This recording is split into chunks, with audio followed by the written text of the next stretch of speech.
नमस्कार दोस्तों, आज का जो डिस्कशन हम करने वाले हैं ये है एलेक्स ड्रॉप और ये 15 ml की पैकेजिंग में आपको दिखाई दे रहा होगा। और ये एक ऐसा एलेक्स ओरल ड्रॉप होता है जिसे बेसिकली इस्तेमाल किया जाता है to treat common cold symptoms.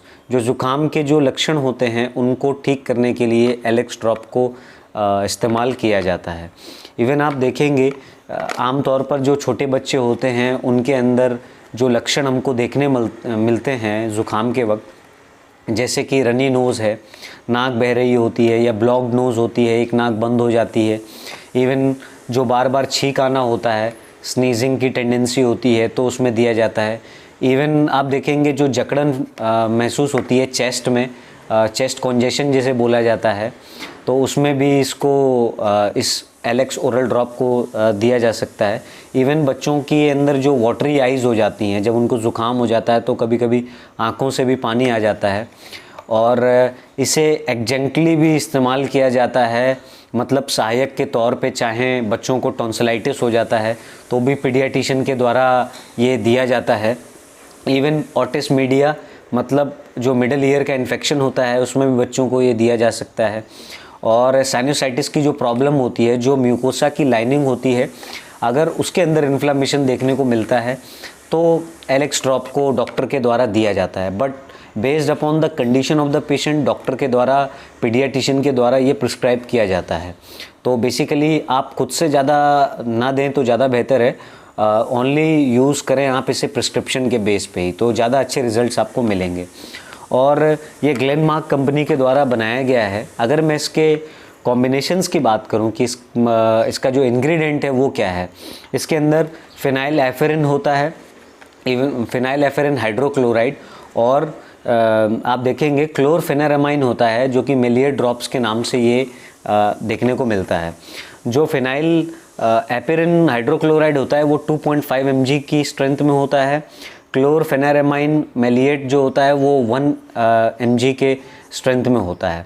तो इन स्ट्रेंथ में ये होता है। इन दोनों का बेसिकली वर्क क्या होता है, चाहे वो फिनाइल एपिरिन हो या क्लोरफेनारामाइन हो, ये दोनों एक तरह के नेज़ल डीकंजेस्टेंट की तरह काम करते हैं।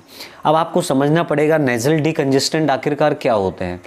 नेज़ल डीकंजेस्टेंट्स वो होते हैं जो कि आपको शॉर्ट पीरियड ऑफ टाइम में रिलीफ पहुंचाएं, चाहे आपकी नाक बह रही हो या एक नाक बंद हो या छींकें आ रही हों।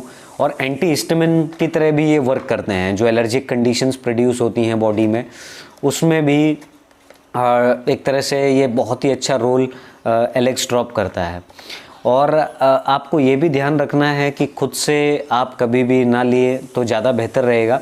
हमेशा आप डॉक्टर, पीडियाट्रिशियन से कंसल्ट करें, वो आपको एग्जैक्ट डोसेज बताएगा कि किस किस डोसेज में ये लेना होता है।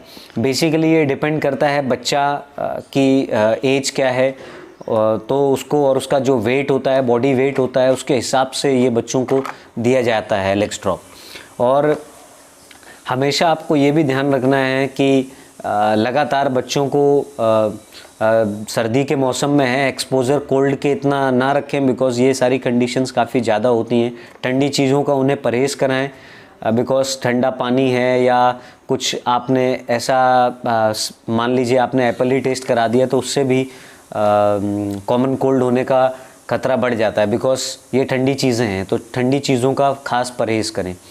और इवन प्रिकॉशंस की अगर मैं बात करूं कि क्या क्या आपको प्रिकॉशंस का ध्यान रखना चाहिए, तो बेसिकली अगर बच्चे को प्रॉब्लम हो रही है, लीवर से संबंधित कोई कंडीशन की प्रॉब्लम है, किडनी के संबंधित कोई प्रॉब्लम है, तो हमेशा ही डॉक्टर से, या डायबिटीज़ की प्रॉब्लम हो रही है तो डॉक्टर की सलाह ही लेके इस दवा को हमेशा लें।